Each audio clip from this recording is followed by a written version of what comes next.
Sabihin mga kaibigan, Recording in progress. alright? So, ibig sabihin mga kaibigan, wala pong boundary pagka si Lord na po yung gumawa ng paraan para sa success mo.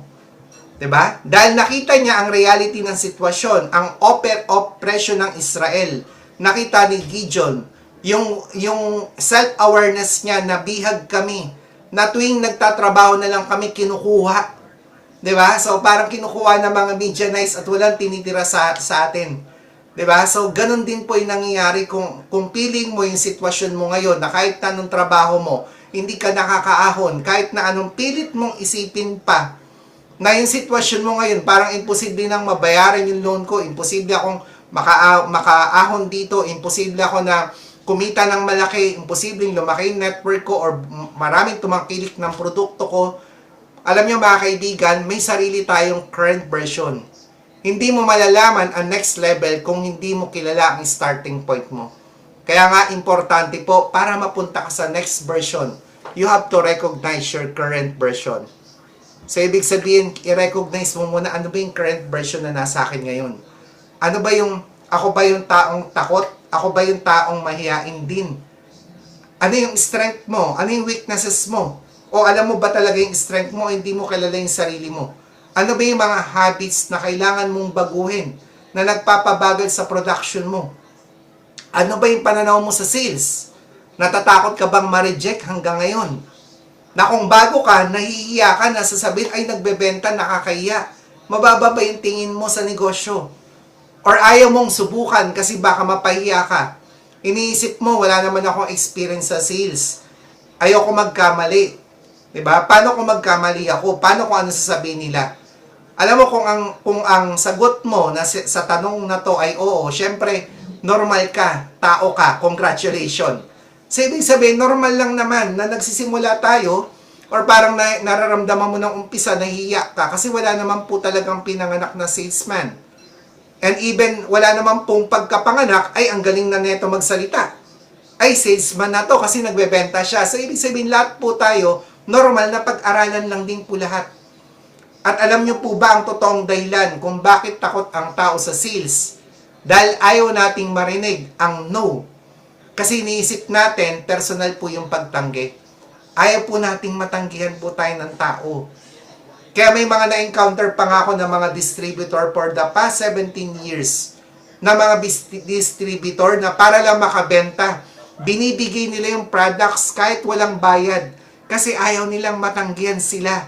Na kapag parang feeling nila, pag tinanggihan ako nito, even yung pag-i-invite, gagawin ko lahat para lang ma-approve na maganda yung pinasok kong negosyo, nahiya silang sabihang no. Pero alam nyo, ang totoo, hindi ka naman talaga nire-reject. Hindi lang nila talaga kailangan ngayon yung products mo or hindi sila yung right customer na dapat mong kausapin. So, hindi lang po akma. Kaya nga kung walang pangbayad yung customer, di ba? Huwag mo namang ibigay yung product. Sayang kasi, ano mo yan assets mo yan eh. So, ibig sabihin, inventory mo yan. So, hindi naman porket na kapag ka tinanggihan ka, hindi maganda yung produkto mo. So, ibig sabihin, hindi lang sila yung right customer or hindi pa nila kailangan ngayon or wala pa silang pambayad. 'Di ba? Kaya kailangan mo lang po na damihan yung kausap mo at hanapin kung sino ba talaga yung aangkop or tutugma dun sa produkto mo. Alam niyo po, sa totoo lang mga kaibigan, 19 years na po yung Royal. And ako naman po, for 17 years, glory to God na sinustain kami ng ganito na hindi lang po sasabihin ko na enough, more than enough pa yung natatanggap po namin. Hindi po dahil sa husay ko o sa galing ko, but because God provide everything to me. Alam niyo po, sa totoo lang, meron po akong 9 bank accounts. So if I'm not mistaken, siya po yung bank accounts ko na may na-maintain. At registered po yung contact number namin sa mga different banks. Kung titignan nyo po yung Viber ko, halos everyday, merong nag-aalok na mga promo sa mga banks. Meron pa ako mga ni-registered na mga iba dun sa number na yon. So everyday sila nag-aalok. At kapag nag-registered ka, mayat maya po yung offer. Pero alam nyo, hindi naman nila tinitignan kung bumibili ka or nag-a-avail ka ng service. Ang importante, nakakarating sa'yo yung information ng promo, yung information ng product, yung information ng services na binibigay nila. Dahil alam ng mga negosyante na kakailanganin mo ang serbisyo nila pagdating ng panahon. Ganon din po sa business natin. Siguradong may bibili ng products mo. Siguradong may nangangailangan ng service mo. Ang tanong, alam ba ng tao yung ino-offer mo or nag-o-offer ka ba talaga? Kaya nga, sa totoo lang, sa sales or sa business, kaya natatakot po ang maraming tao kasi takot mapahiya. Iniisip po nila, ano yung sasabihin nila sa akin? Pero ang totoo po, hindi naman po iniisip talaga ng tao kung ano yung sinasabi nila sa'yo. Kasi mas busy sila sa sarili nilang problema. Kaysa isipin pa nila kung anong ginagawa mo. 'Di ba? Kung mag-alok ka ng product at tumanggi sila, hindi ka na iniisipin. Tatanggalin ka na nila kung hindi naman sila bibili. Kaya nga ang ginagawa mo na lang po, nagpaparamdam ka na nagpaparamdam na may ganito kang product, may ganito kang services. May ganito tayong community, meron tayong trainings, meron tayong no-offer na international services. Kaya huwag ka matakot magkamali. Walang gumagaling sa sales na hindi mo na naging awkward. Kailangan lang natin ng training at practices and even yung linggo-linggo na training na to, dun na momod yung isipan mo na wala naman palang pakialam sa akin yung mga tao. All you have to do, ang kailangan mo lang, i-alok kung ano yung mga ino-offer. Hindi mo malalaman kung gusto o kailangan ng client ang serbisyo mo kung hindi mo sila aalukin. Remember, di ba? Sinabi ko sa inyo kanina, mga malaking company, ganun po yung ginagawa. And tandaan po natin, faith before fear. So, ibig sabihin mga kaibigan, bago ka matakot, kailangan mga kaibigan, manampalataya ka muna. Hindi ka lalapit dahil magaling ka. Hindi naman po nalalapitan mo yung customer kasi alam ko na yung sasabihin sa customer, kabisado ka na, magaling na ako. Kaya malalapitan ko yung customer. Hindi po ako ganun nagsimula. And lahat po tayo, hindi po tayo nagre-record ng ganon. So, ang kailangan lang po natin, maniwala. Lalapit ka dahil may tiwala ka sa Diyos at sa value na dala mo. Alam mo, meron pong capacity yung products mo. Alam mo na, yung ino-offer mo, ang trabaho mo lang po is mag-offer. 'Di ba? Ang decision po niya nasa client.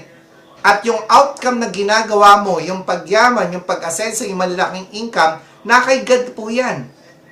So, ibig sabihin, siya yung magbibigay po sa inyo ng lahat ng pangangailangan mo. Kaya nga, lahat na magaling sa sales, nagsimula lang po yan sa takot.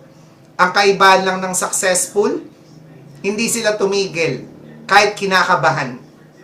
Kahit parang feeling nila, naku, baka hindi naman to bumili. Hindi na overthinking, inaalok na lang po. Kaya nga kung si Gideon, tingnan nyo po, isang hamak lang na magsasaka, naging leader siya ng Israel for 40 years. So, ibig sabihin, nagkaroon ng katahimikan at kapayapaan ng Israel sa loob ng 40 years because of that leadership. Kaya nga, kung gusto mo ng pagbabago, especially sa income mo, ang tanong, are you willing to upgrade? Diba? Kaya, dahil kung ang sagot is yes, you have to decide to upgrade. Kailangan magdesisyon ka. Dahil alam nyo po, ang pagbabago ng income, ang paglaki po ng income, kailangan nyo po mag-upgrade. You have to upgrade your skills, your habit, and even your personality. Kailangan po intentional po tayo sa pag-upgrade. In any business, kahit anong negosyo po yung pasukin po ninyo, traditional business po man po yan, or ganitong business sa network marketing, sa sales, sa real estate. So, ibig sabihin mga kaibigan, you need to upgrade. So, ano ba yung mga i-upgrade mo? So, kahit anong business, kailangan mag-upgrade. Kasi kung hindi ka nag-upgrade, mapag-iiwanan ka. Kagaya before ng Nokia, so, nung time ko po, mga 90s, sobrang sikat po ng Nokia. Pero dahil nga hindi sila nakapag-upgrade, napag-iwanan na sila ng milya-milya. Even now, Nokia is existing, pero hindi na po siya yung choice ng tao. Kaya nga po, in any business, you need to upgrade. You have to upgrade your communication skills. Kailangan po natin i-upgrade yung ating communication skills dahil ito po yung foundation. Lahat po ng negosyante, marunong makipag-communicate. Dahil kahit gaano kaganda, kahusay ang produkto mo, Kung hindi mo maiko-communicate sa tao, so ibig sabihin, hindi rin nila bibilin. Wala ni isa man sa atin yung magaling magsalita or magaling magbenta ng pinanganak. Inuulit ko po yan. Kasi lahat ng bagay natututunan. Especially kapag tumagal ka na. Habang tumatagal ka na, marunong ka nang makinig. Diba? So marunong ka na kung ano po yung kailangan ng customer. Kaya nga sa business, kung mahina yung communication skills mo, hindi mo maibibigay ang full service na kailangan ng client mo. Dahil hindi ka naman hindi mo alam kung paano i-communicate. Kailangan po nating matutunan paano magsalita ng klaro. Paano magsalita ng may conviction na kayang i-provide. Diba? Nung ino-offer nating services or products, o kayong kailangan na ng kliyente. Kailangan po marunong tayong makinig. Marunong din tayo magtanong sa need ng mga client. Tandaan po natin, hindi naman po ang communication, hindi naman po yan sa dami po ng sinabi mo. Hindi po yan yung pagiging madaldal. Ang communication skills, dapat marunong kang makinig. Ano yung kailangan ng kliyente mo para ito yung naibibigay mo. Alright? Okay, so mag-type ka nga dyan kung marami po bang natututunan. Sige, type ka nga po dyan. Ano yung mga natututunan po ngayon? Sige po. Okay, secondly, alright, so anong services ang nagugustuhan ng client mo sa offer natin? Like for example, sa atin, no, meron tayong personality development, meron tayong training, nakagaya po nito, you can invite your client or yung mga bumibili sa inyo ng product or yung mga gustong sumali pero wala pa pong pera, pwede naman po siya mag-attend ng training. Or kung gusto niyo naman may ini-invite po kayo, di ba? So, para naman makita niya na merong ganito tayong services. Meron din tayong services international travel. Meron din tayong community para maging positive mood. Yung umaga po niya, meron tayong morning habit or other services na ino-offer natin. So, kailangan din po na mag-upgrade tayo sa invitation skills. Dahil alam niyo po mga kaibigan, ang invitation, so kahit na anong negosyo, meron pong invitation. Pero yun nga lang, ang nagiging problema natin dahil po sa society natin ngayon, dahil sa bilis ng panahon, dahil sa dami ng distraction, nawawala na rin po tayo kung paano tayo mag-invite. 'Di ba? So, dapat ma-improve mo yung invitation sa pagbibigay ng options. So, yung promo, 'di ba, sa mga clients para magpunta at makita ang businesses mo. So, importante yan, especially bukas. Ayan, bukas. Ini-invite ko na kayo bukas, January 17, 2026, 2 p.m. Dapat nag-invite ka na rin po ng mga client na mapunta po sa head office sa Quezon City. Meron po tayong mga pre-taste sa ating mga products. Kaya para magawa mo po yung invitation, alam niyo po, isa sa mga naging problema ng invitation, hindi po malinaw. Kaya dapat po i-considered sa tamang invitation. Ano po ba yung mga tamang dapat? 'Di ba? Dapat may date. Kapag nag-i-invite ka, lagyan mo ng date. Lagyan mo rin ng time. Dapat malinaw din kung anong araw. Hindi lang po yung date, dapat may nakalagay Friday. Okay? Mas maganda kung alam mo rin yung background na ini-invite mo. 'Di ba? So, para alam mo rin kung kailan siya mas maluwag. Mas maganda rin po na matanong mo din sa client mo anong day mas okay sa'yo. Weekday evening or weekend. 'Di ba? Para pag sila pumili, mas mataas ang chance ng attendance. Kasi ito yung maluwag na oras po sa kanila. Yung mas nakapokus sa kanila. And of course, syempre, lagyan mo ng time na dapat specific ka. Huwag yung, sige, invite kita bukas, meron kaming event or meron kaming presentation o bukas ng gabi. Dapat kailangan po, malinaw po yung oras. 'Di ba? Yung araw. Or kung Zoom presentation yan, sabihin mo sa Zoom link. Meron ka bang Zoom? 'Di ba? Or kung sa face-to-face man kayo magkuusap, so sasabihin mo, kunyari, for example, Saturday, sige magkikita tayo, Saturday 2 p.m. So nandito na ako sa area na to, sa place po na ito. So kapag ito yung eksakto, so ibig sabihin, clarity removes hesitation. Nare-remove mo yung hesitation po ng ini-invite nyo na sasabihin nyo na parang hindi naman totoo yung invite niya. And dapat, of course, syempre, kapag nag-invite ka, nandun ka na sa area mismo ng pagkikitaan nyo ahead before. Huwag po tayong masanay na Filipino time. Kasi kung sasabihin natin Filipino time, sanay lagi tayong late, hindi po tayo lalaki sa international. Dahil alam nyo po, kapag nagpunta kayo sa international market, international arena, napaka-importante ng time ng mga tao. So, kahit sabihin mong late ka ng 5 minutes, hindi nila consider ng late ng 5 minutes. So, ibig sabihin, iiwanan ka ng client. So, importante po mga kaibigan yung on time ka. Lagyan mo rin ng duration, of course. You have to respect the time, yung mga ini-invite mo. So, irespeto mo rin yung oras nila kung mag-invite ka sa mga trainings kagaya po nito. So, 1 hour lang maximum. 45 minutes to 1 hour maximum na po isang oras. Diba? So, sabihin mo na agad, hindi naman po kailangan po ng matagal. So, isang oras lang yan, maximum matatapos. Kahit sabihin mo ng 45 minutes. Kasi ganun lang naman talaga yung duration ng time. So, when you respect their time, they respect your invite. Diba? Ibig sabihin, nire-respeto ka rin ng ini-invite mo kasi tama po yung, sakto yung oras, yung dadatan niya. So, and of course, mga kaibigan, so yung platform. So, ano ibig sabihin ng platform? So, mas madali mo silang i-invite na maka-join kung saang platform ba? Sa face-to-face ba? Or sa Zoom? Para mas malinaw, lalo na ngayon, ang hybrid na po yung invitation. So, importante po, alam po nila kung saan sila papasok, sabihin agad. Okay? So, pwede mo rin sabihin na no need na mag-on cam kung ayaw. Dahil guest ka lang naman. Hindi naman po siya, okay lang din kahit phone lang gamitin mo. Ang importante lang makinig ka. Dahil mas madali silang pumasok sa mga Zoom presentation, alright?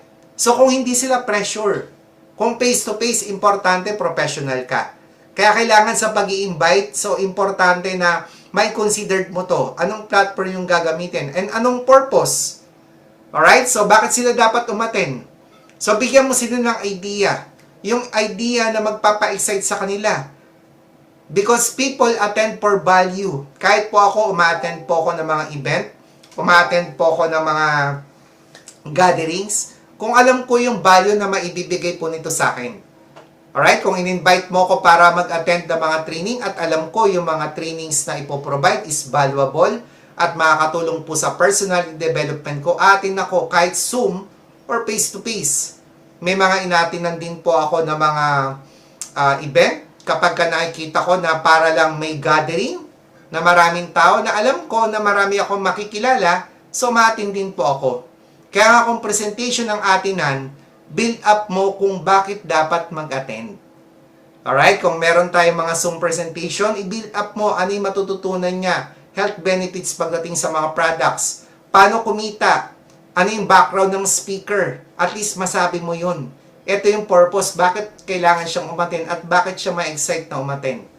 And of course, syempre yung expectation. Alisin po natin yung pressure. Sabihin natin na information lang, wala namang pilitan. 'Di ba? Makikinig ka lang muna. Huwag mo muna intindihin yung membership or yung babayaran. Later na natin pag-usapan yan. Dahil meron namang mga ibang options. So kapag pagka wala namang pressure, kailangan lang po is attendance, mas magpapaunlak sila na mapuntahan. 'Di ba? So yun lang naman po, hindi naman po kailangan po na masyadong high pressure yung pag-i-invite mo. So kahit po yung pag-attend lang, ay yung pag-i-invite nyo lang po, is low pressure lang po yan. So ibig sabihin, mas mataas yung chance na pupunta po sila. And of course, syempre, no, so 1 day before or 1 hour before, kailangan po natin mag-remind. Kung Zoom presentation po yan, so, importante po talagang nare-remind mo from time to time. Dahil especially sa panahon po natin ngayon, na masyado na pong bombastic yung social media, masyado ng maraming atensyon yung kumukuha sa isip po ng tao, nakakalimutan na nila, ay may presentation pala.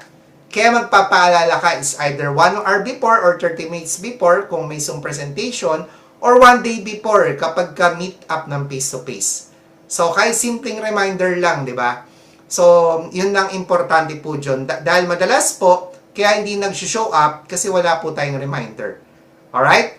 Then, of course, mga kaibigan, so after po nito, na ma-upgrade po natin yung atin pong tinatawag na invitation skills, you need to upgrade also, of course, syempre, yung professional image.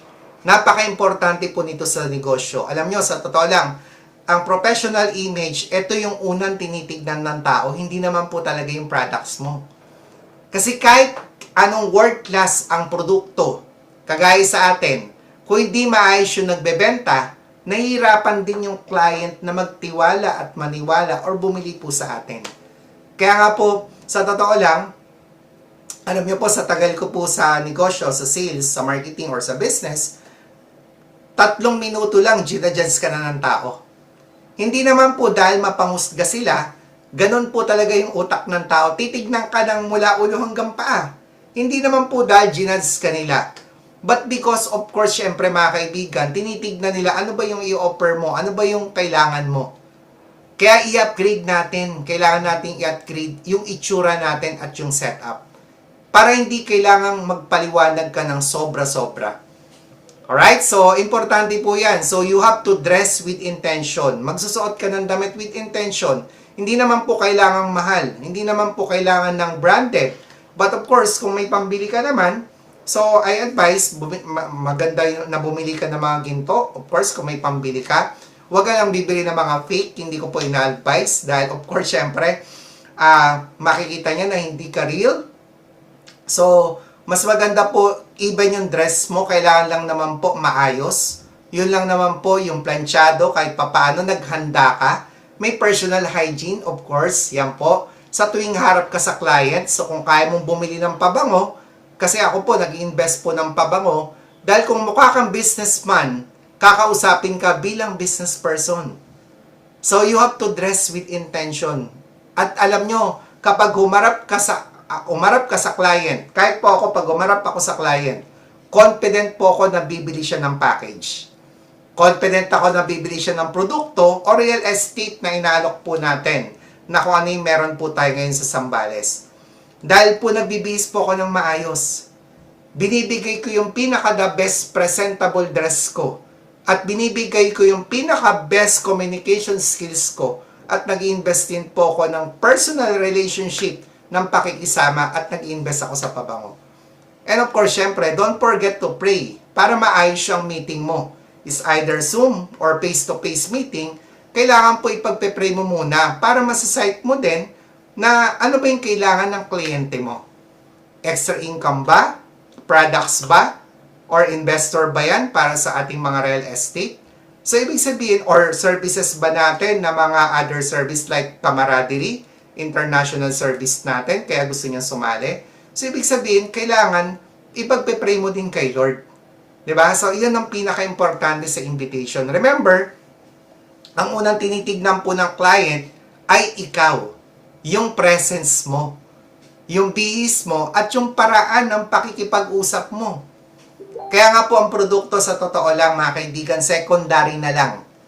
Dahil kapag na-try niyo yung produkto, malalaman mo na totoong sales yan kapag may mga repeat order na. Smooth na lang yung pagpapalo up.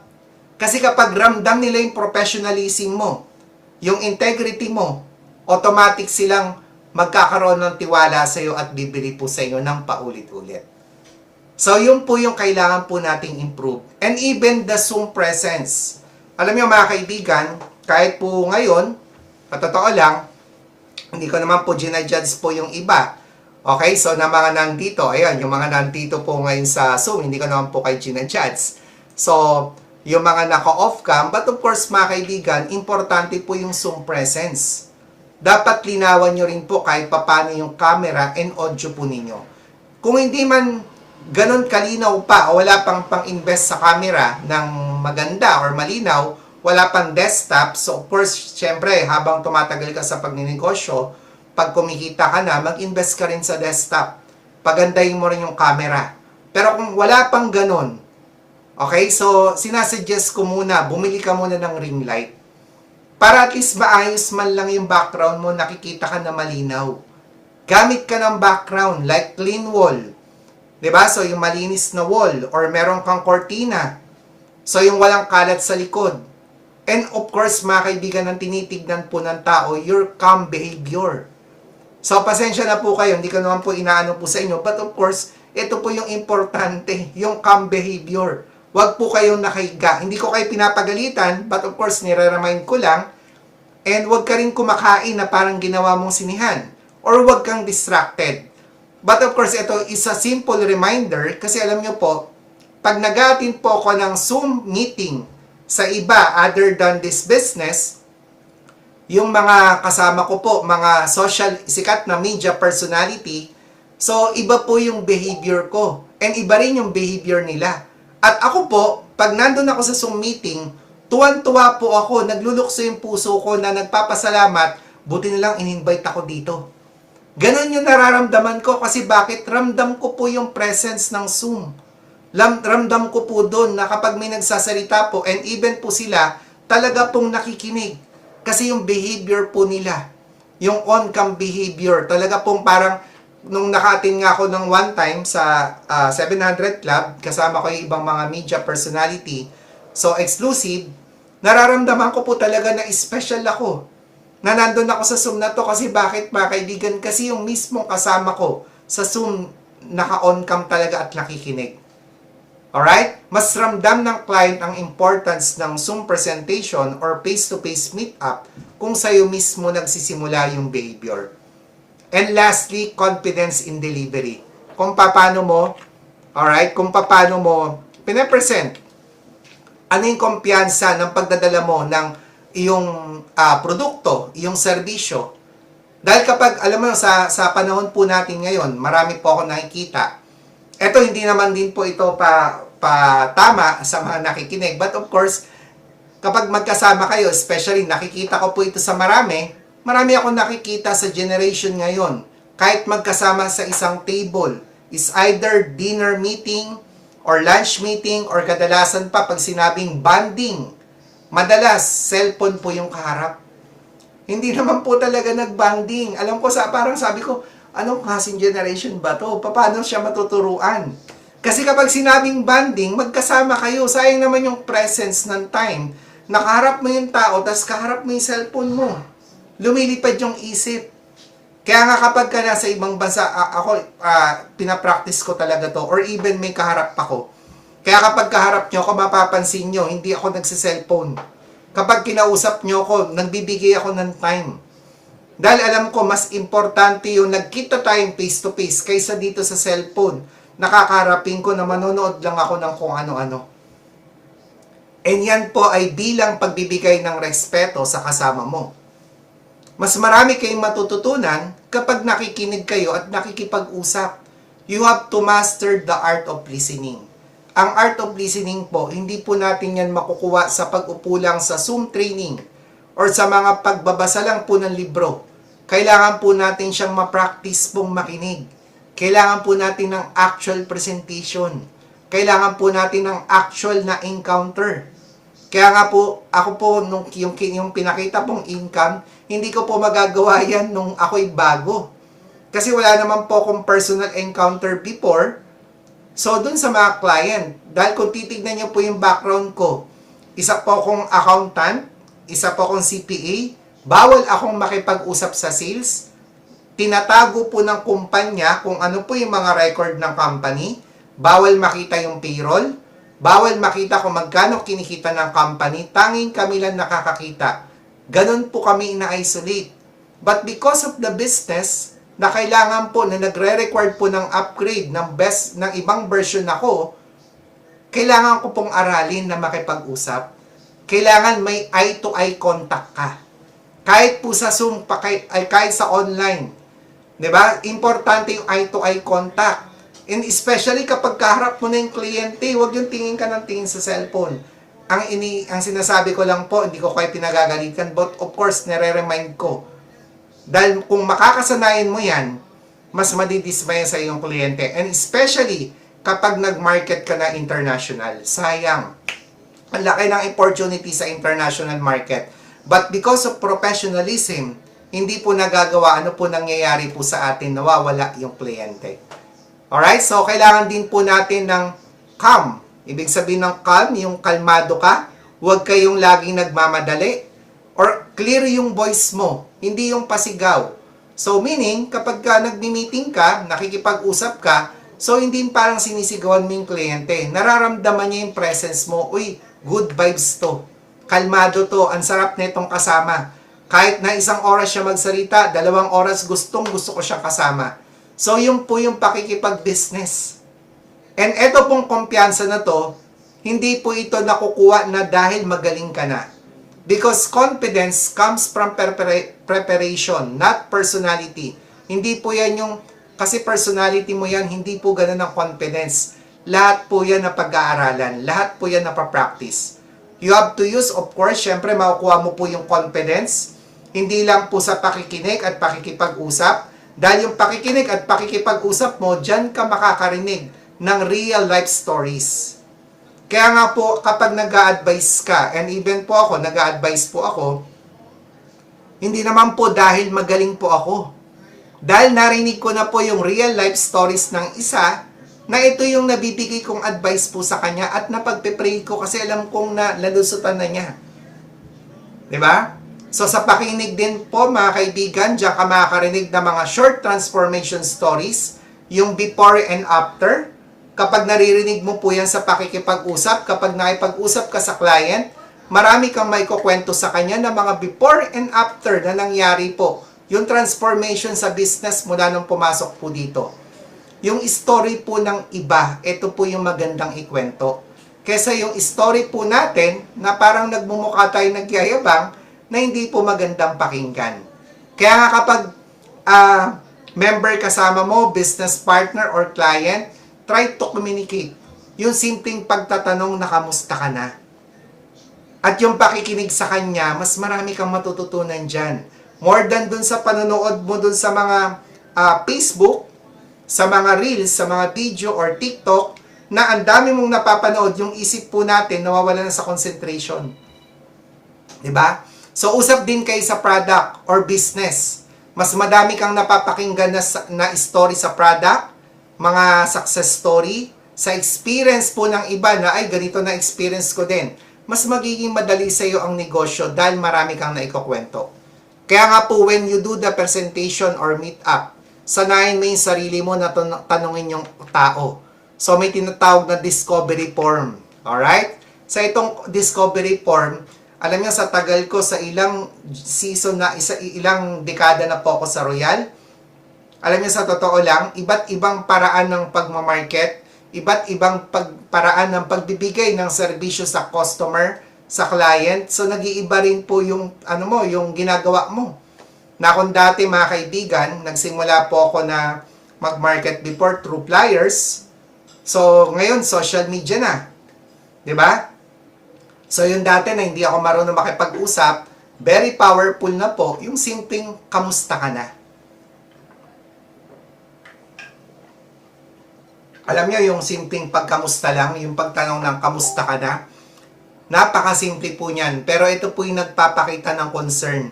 Na dati, alam mo, pagka nagtatanong ako ng kamusta ka na, parang yung sagot na hinihintay ko dun sa kausap ko na parang wala lang. Pero ngayon, ito po yung nag-show ako na nagpapakita ng concern sa taong kausap mo na hindi naman talaga nagbebenta ka agad-agad. Talagang kinakamusta mo siya na concern ka kasi tao yung kaharap mo. 'Di ba? So, pag sinabi mong kamusta ka, ito yung nagpapakita ka ng concern ka sa kanya. 'Di ba? Hindi lang about their money, of course, but of course, mga kaibigan, kung ano yung talaga nangyari sa kanya, no, paano po pa siya mapagpe-pray. Dahil alam nyo, mga kaibigan, even my client, sa totoo lang, so, ako nga, no, ini-improve ko pa yung services na binibigay ko pag naminit ko sa online, may binibigay pa akong letter po sa kanila, na itong intentional letter na binibigay ko sa kanila, na mas mabless pa sila, para mas magpatuloy yung transaction ng business namin. Na mas makapag-provide pa siya na mas lumaki pa kung ano man yung pinagkakakitaan niya, na mas makapag-avail pa siya ng product sa akin. 'Di ba? So, ito yung mga pinagpe-pray ko. And lately nga, bumili pa ako ng ito, ano ba tawag dito? Yung booklet. Para mababasa niya. So, ito naman yung God's Way. Alright? So, bumili pa ako nito. Ito yung bibigay ko pa sa kanya na, sige, mabigay ko man lang sa kanya to. Ito, simpleng sinishare ko po sa inyo to. Kasi malaki po yung impact ng concern ka rin po dun sa client mo. Kasi hindi naman po siya isang beses lang bibili. Ang goal mo is magkaroon talaga ng business transaction na kapag naging part ng organization mo, mabibigyan mo rin siya ng right service. And of course, mga kaibigan, pwede mo rin matanong yung how's your day? Diba? Okay, so ano yung current focus mo ngayon? Alright, so para yung magbibigay ka din ng chance sa client na mag-share ng current situation niya. Pwede hindi naman niya ma-share lahat, but of course, open ka to listen. Okay? Para ito rin yung maging bridge na ano ba yung talagang pinagkakaabalahan niya? Ano yung focus niya ngayon? Ito rin po yung magbibigay ng conversation mo, di ba? Para malaman ano yung needs po nila. Okay? So, may plano ba siya sa financial growth ngayong taon? Ano ba yung plano niya sa career niya? So, meron ba siyang opportunity para gawin itong negosyo? Or magiging client lang siya na bibili ng mga product? Diba? Para maalagaan yung kanyang health, yung kanyang personality, yung itsura. So, ito yung maibibigay mo sa kanila. So, kaya importante na mga tanong pong yan. And of course, syempre, no, kung galing ka sa presentation, kung nagkaroon ka ng chance na nakapag-present, nakapagkausap, na itanong yung business mo, so, pwede mo maitanong din to na, di ba, yung may experience ka na ba sa ganitong products or services? Alright, so, naka-experience ka na ba? Nakagamit ka na ba ng ganito? Nasubukan mo na ba to? Ito yung nagbibigay ka ng context, di ba? Kung beginner po sila, para at least alam mo rin sila paano kakausapin. Kung nakasali na ba sila sa ganitong industry? Na-try na ba nila yung ganitong business? Ano yung pinaka-challenging sa experience nila dati? Para ito yung ma-address mo na ito yung team na kabibilangan mo ngayon. Ito yung services na pinoprovide ng grupo. You have to ask them, ano yung nagustuhan sa mga products or services mo. You can also invite, okay, so inuulit ko, yung mga guests or clients sa mga trainings po natin para makita nila yung mga pinag-aaralan dito na iba't ibang topic every week. Kaya pala gumagaling dito kasi iba't ibang topic. 'Di ba? Yung ibang naghihintay na magkapera para mag-join, invite mo lagi sa mga Zoom trainings para kahit hindi pa sila member, nakakapag-advance na sila ng learning sa business. Yung mga client na bumili sa ng products, you can offer other products na kung ang products lang na binibili, itong side lang, meron ka pang ibang product or you can invite them sa presentation na walang pressure, na kahit wag ka mag-member ma'am, okay lang. Diba? You can also send your client promo items or sa mga freebies na pwede mong ibigay. Kaya nga kung magpupunta ka naman sa client, okay, reminder ko lang, pag pupunta ka sa client, don't forget na magdala ng pasalubong. Kahit small things lang, like food. Para ma-value nila yung pagpunta mo or pag-visit mo. Kasi alam niyo po, no, sa tagal ko po sa ninegosyo, okay, maaring bago ka pa lang, mahihain ka o takot ka sa rejection o wala ka pang karanasan. Pero alam mo, pag meron kang dala, 'di ba? So, yung pupunta ka doon, nababalyo nila yung pagpunta mo, yung pag-visit mo. Kasi hindi ka parang naging, hala, anong papakain ko dito? Kasi ikaw mismo may dalang pagkain.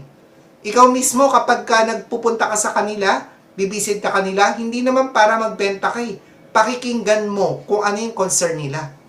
Pakikinggan mo, 'di ba? So, kung ano yung mga dapat sa kanila na meron kang product or services na ino-offer na swak sa kanila. Okay? So, pero tandaan mo, hindi produkto o strategy ang unang tinitignan ng tao. Ikaw po yung nakikita nila. Kaya kahit ano mang pinagdadaanan mo ngayon, tuloy ka lang sa pagninegosyo. Dahil si Lord yung magbibigay sa iyo sa tamang panahon ng mga blessings na hinihingi mo. Kaya nga kung ikaw ay maayos na nagnenegosyo at may tiwala sa Diyos na kaya niyang pagandahin ang iyong pamumuhay, kaya nga especially sa mga trainings po mga kaibigan, napaka-importante tumaas yung faith mo. Kasi yung faith mga kaibigan, yan yung magbibigay sa iyo at dyan po dadaloy si Lord. Kasi naniniwala ka na kaya niyang ibigay, kahit imposible para sa iyo, yung sitwasyon ng finances mo, kaya niyang baguhin. Okay, like si Gideon, sa 300 men, na laban against 135, kahit anong strategy mo dyan, kung hindi niloob ni Lord dyan, na mag-away itong Midianites, dahil lang dyan sa trumpet, sa jar, sa ilaw, baka tinignan ka lang ng 135,000. Pinagtawanan ka lang nila, ala, anong ginagawa nila? Di ba? Hindi naman ito makikipag-away, wala naman itong mga dalang mga sandata. So, ibig sabihin, si Lord yung gumawa ng paraan yun. With God, all things are possible. Alright? So, ayan, tapos na po tayo. And before I end, okay, so sabi ko nga sa inyo, madali lang ito. So, ipagpe-pray ko na po muna kayo. Alright, so, yung inyong pong mga kamay, okay lang po, ano nyo lang po dito. Kahit di tayo personal nagkikita. Kaya, alam nyo, excited ako sa darating na face-to-face po natin, no? So, kasi malaking tulong po yung pagpe-face-to-face. Dahil kung makikita ko kayo ng personal, kung makakapag-usap tayo, at least maipapre-pray ko kayo ng personal, di ba? So, even your mga coaches po na mga katuwang ko, na marunong naman po pag-pray, para mapakinggan po yung mga prayer request po ninyo. Alright, so, yan po. So, ano na po yung ating mga kamay po sa screen. Itaas po natin. Let us pray po. Panginoon Diyos sa makapangyarihan sa lahat, salamat po sa araw na ito at sa pagkakataong magsama-sama kami sa training na ito. Diyos Ama, Panginoon, hinihiling po namin na bigyan niyo po kami ng karunungan para mas dumami pa ang aming mga customers. Buksan niyo rin po ang aming mga mata sa kaalaman at ang aming puso at sa tamang mindset po para maging epektibo sa aming negosyo. Kayo na po yung magbigay po sa amin ng wisdom para mapalago ang negosyo po namin. Panginoon, inihiling po namin na dumami yung aming mga kliyente na bumibili ng produkto at nasisiyahan po sa aming mga serbisyo. Dumami rin po yung mga participants sa mga trainings upang mas lumaki ang aming organization at mas marami pa yung matulungan ng negosyong ito na tunay din na kumilala po sa inyo. Panginoon, pinagpe-pray din po namin at iniling namin na dumami pa ang sumasali at nagiging members sa aming team na wealth builders dito po sa aming business para sa paglago ng aming team at matugunan ang pangangailangang financial ng bawat isa. Tulungan niyo po kami, Panginoon, para kasi niyo po yung aming loob para magtiwala sa iyo sa bawat pagharap po sa client, sa prospect. Kayo po ang magbigay po sa amin ng overflowing of blessings sa bawat isa sa amin.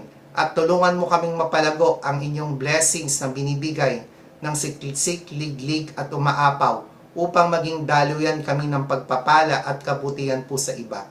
Maraming salamat po, Panginoon, sa inyong pong gabay, sa patuloy niyo pong pagpoprotekta po sa amin at sa pagpo-provide niyo po lahat ng aming pangangailangan. Ito po ay aming dinadalangin sa inyo, Diyos Ama, sa pamamagitan ng inyong anak na sa Jesucristo na aming Panginoon. Amen. Alright, so marami pong salamat. With that, my name is Coach Alan. Jesus Christ is my personal Lord and Savior. To God be all the glory. Thank you so much, Kuya Alan. Thank you po. Thank you, JN.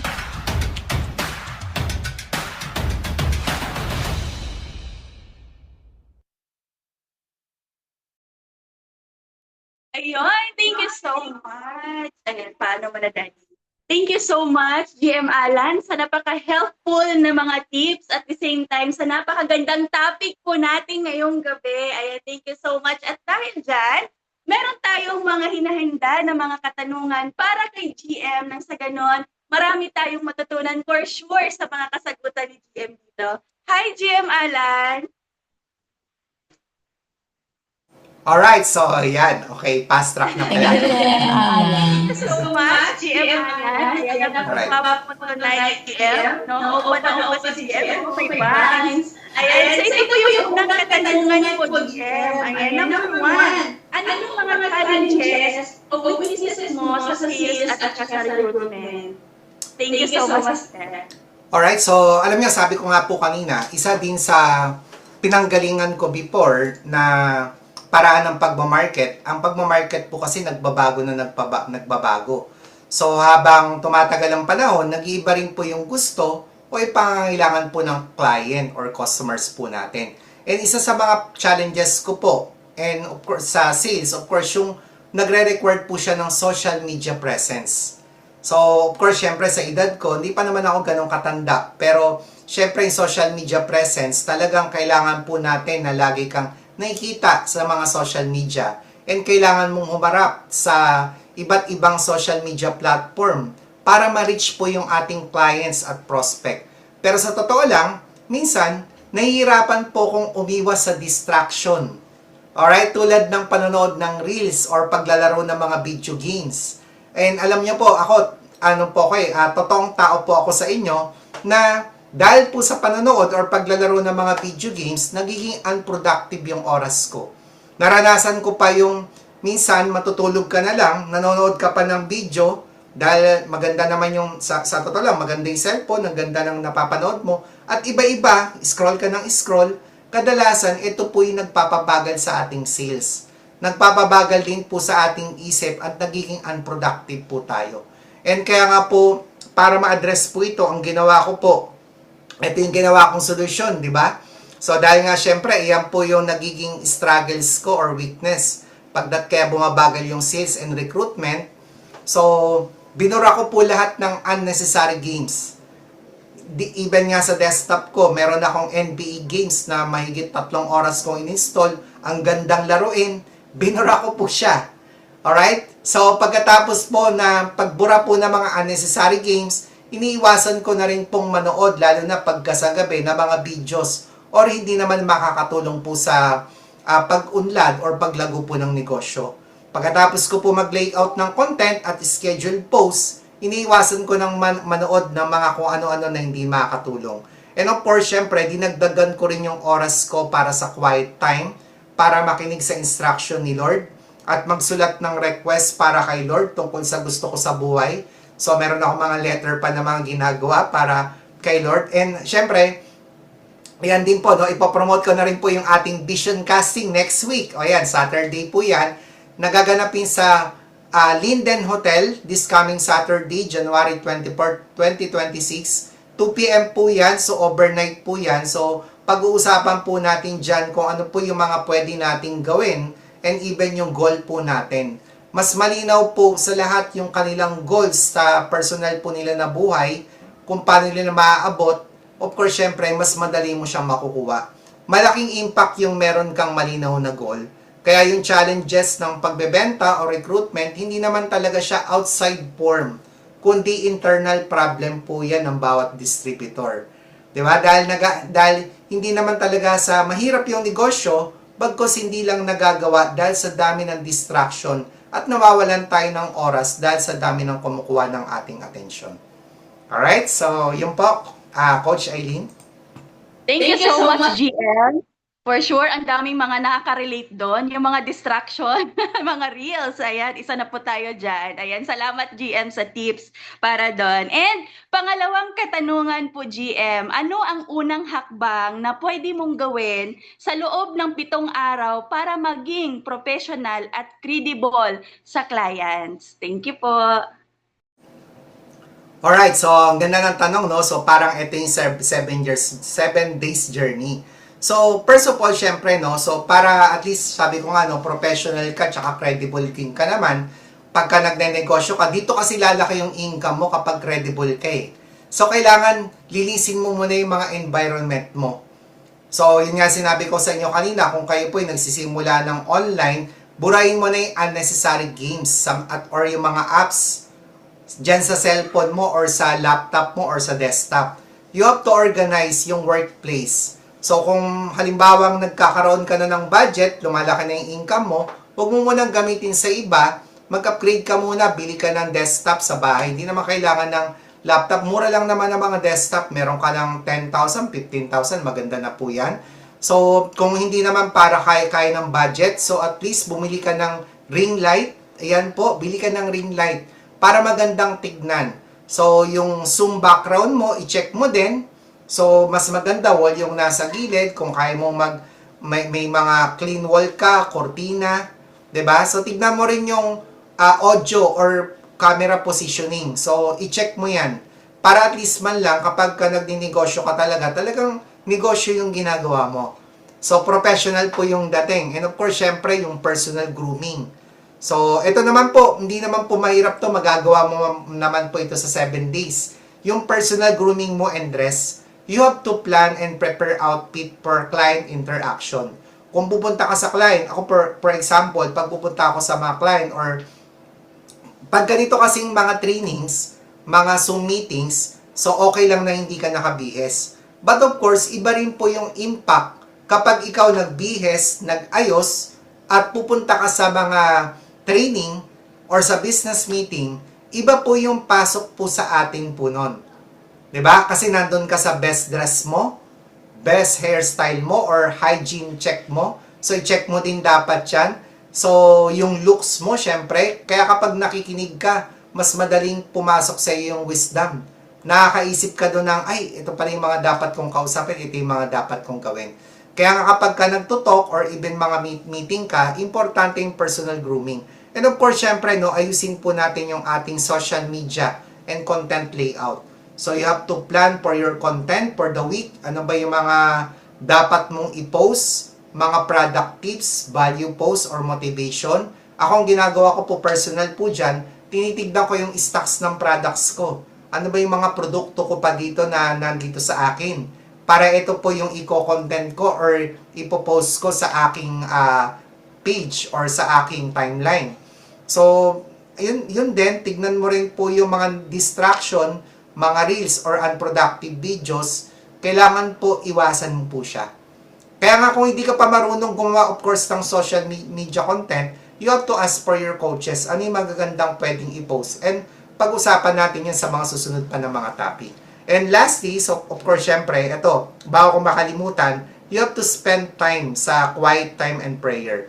Importante po na maglaan ka at least 30 to 60 minutes para sa personal reflection mo kay Lord. Kasi sa buhay po natin, sa totoo lang mga kaibigan, ang hirap din po ng masyadong ikaw na lang yung gumagawa sa sarili mo, and mapapansin mo, habang nagkakaedad ka, alam mo, doon ko nga naisip, sabi ko, bakit pag nung bata pa ako, kahit malakas po ako, pero habang nagkakaedad ka, napoprovide naman lahat ng pangangailangan mo at sumusobra pa nga.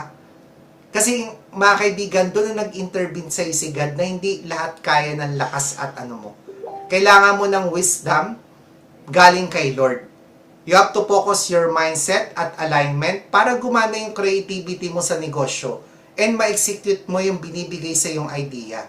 Dahil bawat isa po sa atin, may idea na binibigay si Lord at meron kang client na para sa iyo talaga yan dahil ikaw ay makakapagbigay ng service sa kanya. Ngayon, kung distracted ka at wala kang time, puro ka work or wala kang quiet time, wala kang daily prayer kay Lord, hindi mo mapapakinggan ano yung mga dapat or creative mind na pwede mong mapuo. You have to practice, and lastly, of course, meron pa yung communication nyo sa client, yung interaction. So, yan, magagawa nyo po yan sa loob ng 7 days. Iwasan mo na rin muna yung pag meron kang kausap, nagsa-cellphone ka. So, yan po yung mga pwede natin gawin. And of course, syempre, you have to review. Mag-reflect ka ano yung mga ginawa mo sa nakaraang 6 na araw. I-check mo yung mga habits mo, yung image mo, yung Zoom presence, of course. So, yung paggawa ng content. So, magagawa mo po yan for 7 days. Alright? So, yan po, Coach Aileen.